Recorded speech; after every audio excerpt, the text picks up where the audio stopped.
Good afternoon, Vishnu. Can you hear me? Good afternoon, sir. Yes, sir, I can hear you.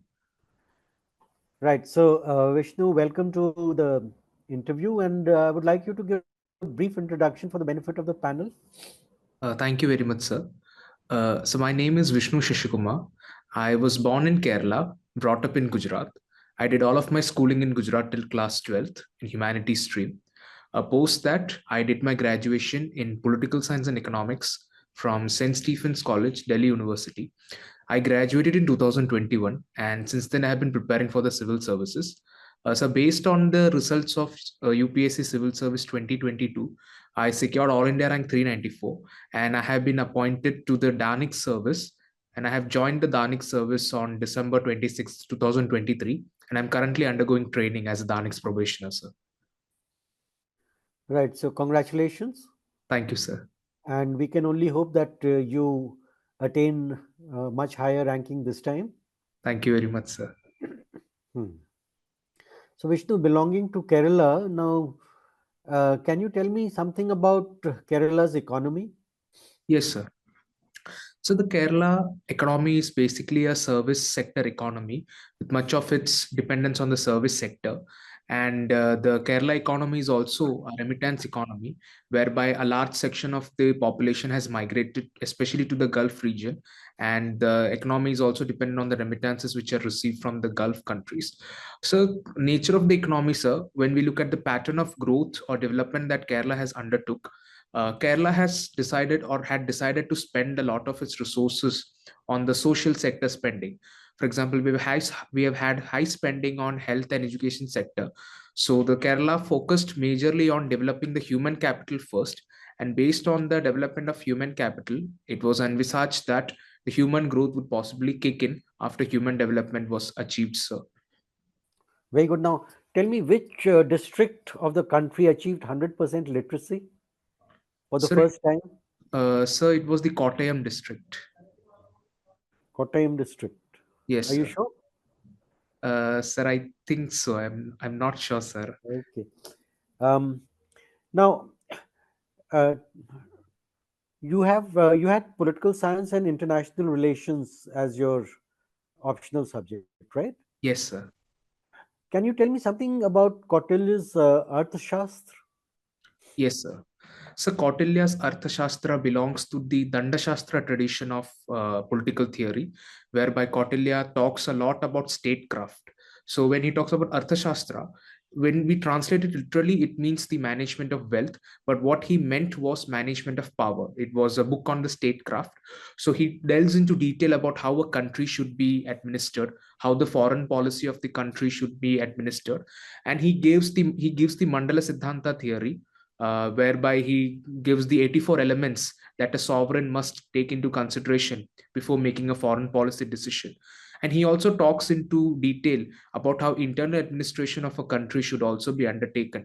For example, he gives examples like an official must always be circulated within various departments to prevent corruption, and why, like that, sir. Right, very good. Now, my final question to you: RTI Act, Yes, is sir. it a boon or a bane? Sir, the Right to Information Act is certainly a boon for the country as well as for the people, because it enhances transparency within the system. People are now becoming more aware of how the system works, how governance is carried out, and it also ensures accountability among the bureaucracy as well, because the bureaucracy is now well aware that if asked by the citizens, they have to furnish the proof and evidences of the works that they have undertook. So it helps to uphold the idea of democracy at the highest order, sir. So, would you be suggesting that it's a boon for the people but a bane for the bureaucracy? No, sir, certainly not, sir. It's a boon for both the citizens and the bureaucracy, because at the end of the day, the bureaucracy is meant to work for the welfare of the people. And as RTI is ensuring, as it's increasing the scope for welfare approach for the people, I think it is also gives satisfaction to the bureaucracy that they're able to help for the upliftment of the poor, and also to ensure that the resources of the nation are utilized in the best possible manner, sir. Thank you, Vishnu. I'll hand you over to Ambassador Manoj. Thank you, sir.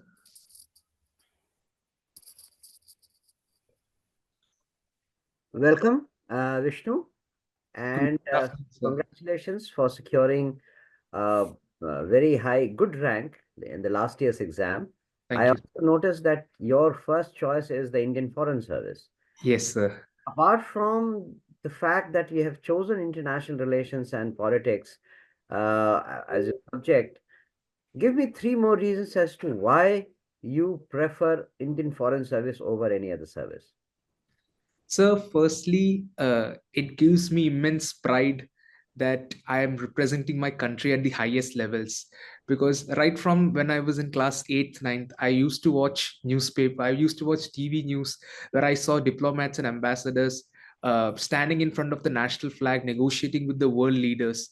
So, that amount of responsibility was something which I always look forward to.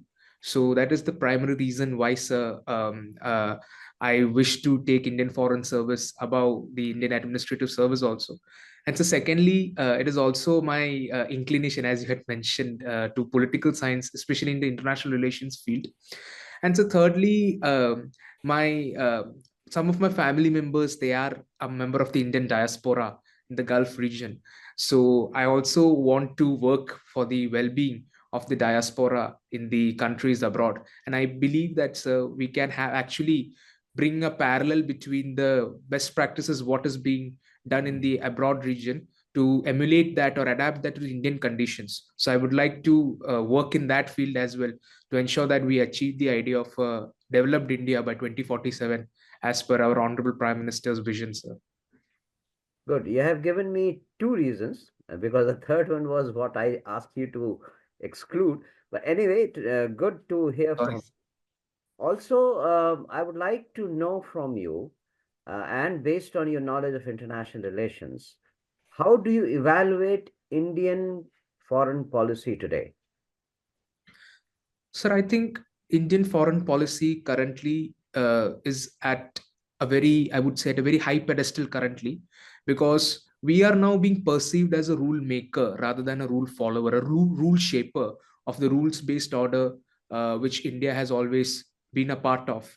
And all the countries now look up to India for leadership positions, sir. Earlier, we were told that we are the leaders of the global south only, but now today even the countries of the global north now look up to India in certain sensitive matters. We have become the first responders in very sensitive issues. Like, for example, sir, in the Turkey earthquake, we were among the first ones to send our aid and package to Turkey. And the people of Turkey actually appreciated our expertise and our help, which really helped them to recover so far what they have done. And sir, even in the climate negotiations as well, we have been taking lead steps. For example, the operationalization of the loss and credit damage funds has actually been undertaken recently under the leadership of India and United Arab Emirates, sir. So I think our foreign policy is in a very bright spot, and we'll continue to grow towards global heights. Okay, there is a fallacy. The fallacy is that we claim to become the third biggest economy in a couple of years' time. For that, we need to have a GDP of, let's say, $4.5 trillion. We are currently at about 3.5 or 3.6. So it's not very difficult. But even if our uh, our GDP becomes $4.5 trillion, our per capita income will remain less than $3,000 per head. And we will still be a very, very, very lower level developing country. While for being a developed country, our per capita income has to touch at least $10,000. You know, so where is the fallacy, and what should we do? How should we make our public posturing correct to make people understand? So, the per capita angle, given that India has such a large population, now we are the world's most populous country, even a very high GDP would translate into a very, very low per capita income, given the large population that we have. So, I think the status of a country based on the per capita income population, that needs to be relooked, and India can play a leading role to ensure that such things are relooked, because these policies and these parameters are actually favoring the West currently, and they were framed in a manner which were favoring the West earlier also, because traditionally they achieved a level of development where the population has stabilized and now the population is on a declining rate. That is why they are having a higher they are having a developed status, even after the fact that many of the European nations are having low economic size than us. So I think the current the using the current influence that we have, I think we should persuade the international community along with other countries on board who are also facing the similar issue like us, to ensure that these parameters are looked upon, sir. No, I agree with what you're saying, but at the same time, looking at our own country's status and level of development, Yes, sir. it's very clear that we lack a lot of things which the developed world does not have, Yes, sir. or does have, I would say. We lack some lot of things which the developed world has: the order, the system, the discipline, the kind of order that is there in the society, or governance, or things like that. These things are not dependent on the definition change of per capita income. So Yes, sir. are things which we need to do. Yes. Anyway, pass on the baton to Dr. Dinesh. Thank you very much, and I wish you all the best. Vishnu. Thank you, sir. Mr. Vishnu, welcome. Yes, sir. Good morning. I'm happy to know that you are from Gujarat. You studied in Gujarat. Yes, sir.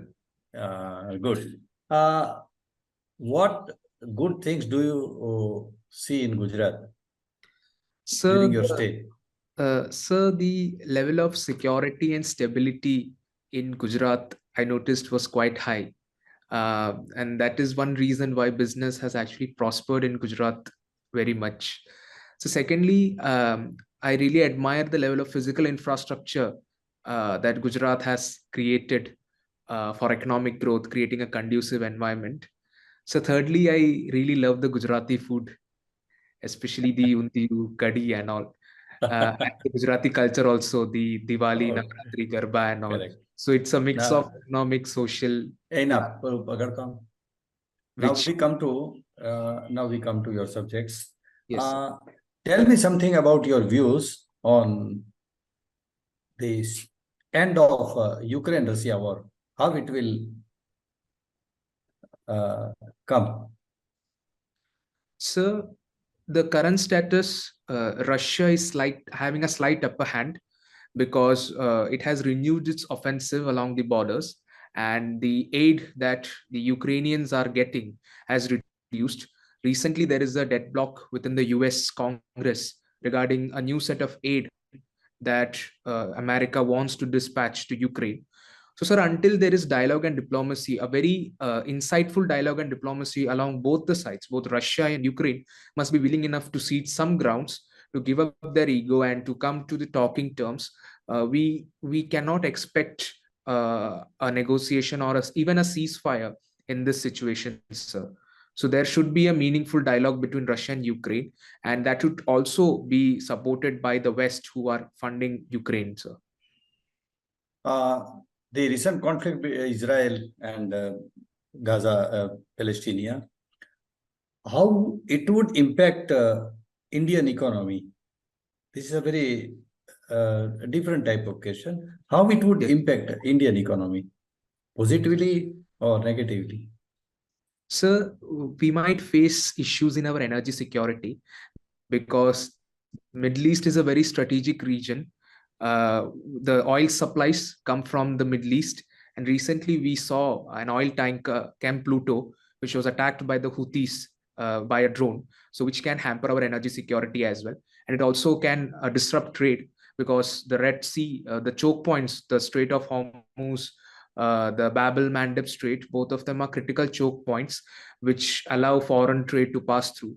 So if the instability in the Middle East, the Israel-Palestine war goes on, it can actually affect our economy in a bad way. It can increase the inflation within the economy, which can create more issues for the people within our country, sir. What is positive? Sir, sir, I'm sorry, sir, I'm not able to think of positive impact. Please go through this issue. Yes, sir. Sincerely, because Israel has decided that we will pick up 1 lakh workers from India to get the things done, infrastructure repairs and etc. in Israel. It's not a small thing. Sir, could you please repeat? I was. Israel has announced recently that we will pick up 1 lakh workers from India, skilled workers, to restructure our damaged infrastructure. So it is also a case with the Palestine also, no? Yes, sir.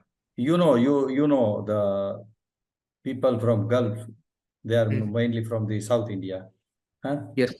So similar case is happening in 2 other countries, Ukraine and Israel also. It may happen. Yeah, that is one. Okay, no more question. Thank you very much. Thank you very much, sir. Yeah. Yes, Vishnu. So, Vishnu, being a student of political science and international relations, can you define clearly what is the difference between a nation and a state? Sir, nation is an imagined community, while a state is a form of a nation which might have a definite boundaries. It will have a territory, it will have a sovereign government, and it would have a population. And you have a good understanding and a knowledge of and a experience of being in 2 different states, Yes, sir. Kerala and Gujarat. Can you tell what is the similarity in culture between both these states? So may I just take a moment to think? Thank you, sir.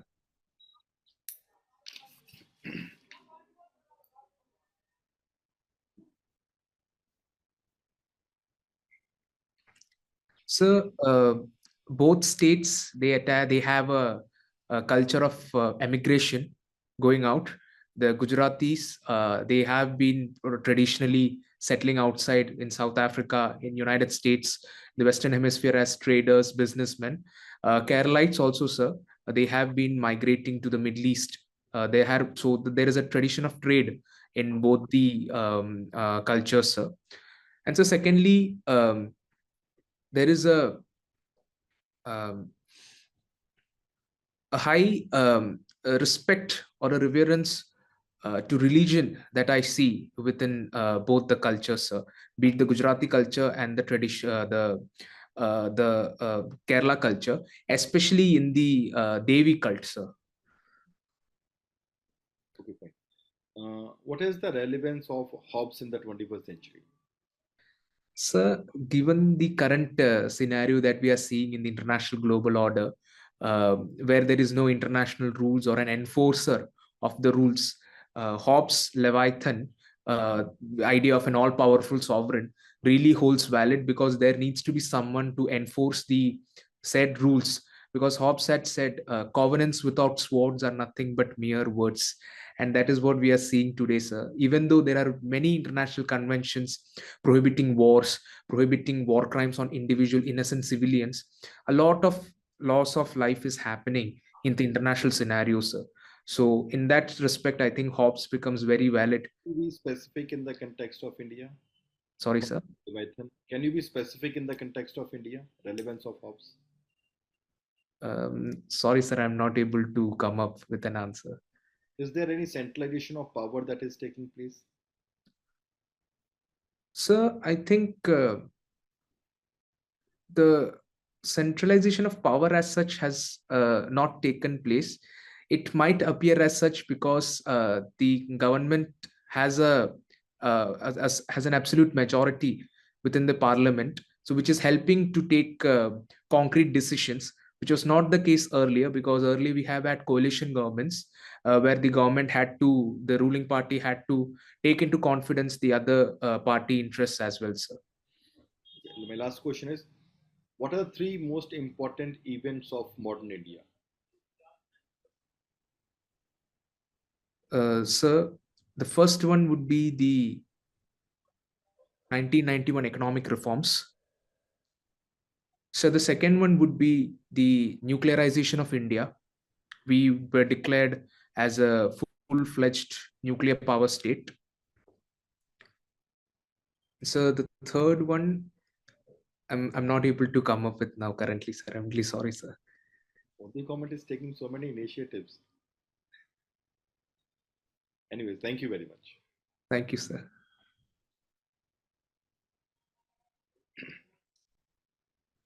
That Vishnu, that brings us to the end of our formal interaction. Thank you, sir. We will just have an internal discussion.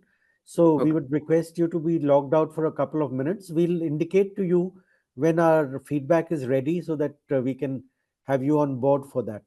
Okay, sir. Right. Hmm. I feel as it is, he's in a very good space. Yes, sir. Very, very comfortable and most Yeah. promising candidate I have so Yes, far definitely. And interviewed today. with that kind of a background, Stephens and all that, he's very polished and articulate as well. Only thing is, I think he's taking too long in his answers. He knows many things, so and he wants to tell everything what he knows. That is a problem. But except that, everything is No, favorable. I'm quite sure he'll do much better this He time. will do. He will do. He will get it done. So we can call him back. Naman, Yeah. Yes, sure, sir. we can have him back.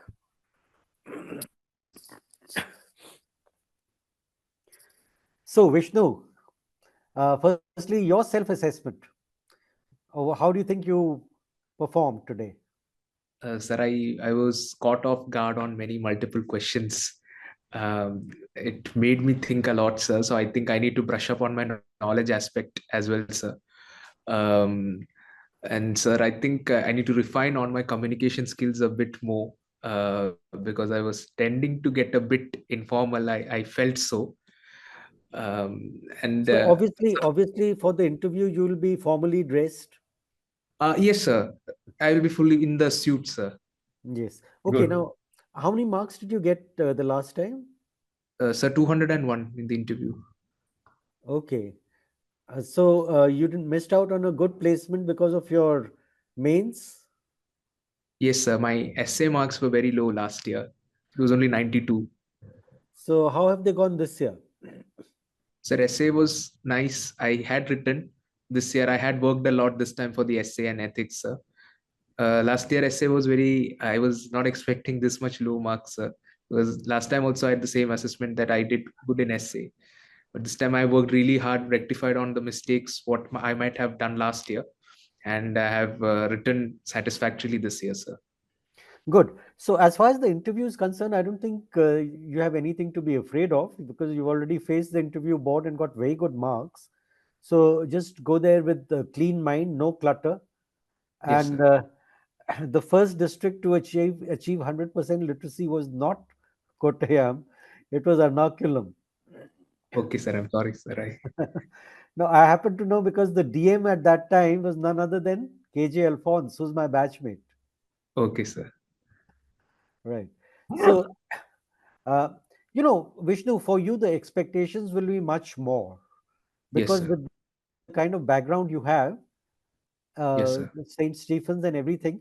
But I'm happy to say that you are more than matching the expectations of this panel, at least. Thank you, sir. Anything from your side you'd like to question, or you have some doubt in your mind? Sir, so last year in my interview, what happened was I was asked questions that were outside my background. So I had humanities as my whole career, and I had been asked questions on genetic engineering and electrical engineering, full set of questions. So multiple times I was saying, "I don't know, sir. I don't know, sir." So I was very much dejected when I came out of the interview room because not a single question was asked on foreign affairs, foreign relations, and IFS as my first preference. So, sir, how should we like? So I was very much apprehensive. Currently, when I'm preparing, I'm very much apprehensive of what to prepare and how to prepare, sir, because I don't know Okay, now how. Vishnu, short answer to this is that the only predictable thing about the interview is its unpredictability. Yes, sir. No one knows what trajectory it will take. Yes, sir. So they are not looking for your knowledge as such. They are looking at your personality, and maybe Yes. they were throwing these questions to see whether you'd get rattled or frazzled, or whether you'd lose your composure because you didn't. That's why you fared so well, Yes, right? sir. So just go there with that outlook. And just one small suggestion, and that is that your answers sometimes tend to become too long. Yes, sir. So keep them within the framework of 1 minute to 1 minute 15 seconds. Okay, sir. Okay, because you see, the person you are answering to already has a knowledge of that subject.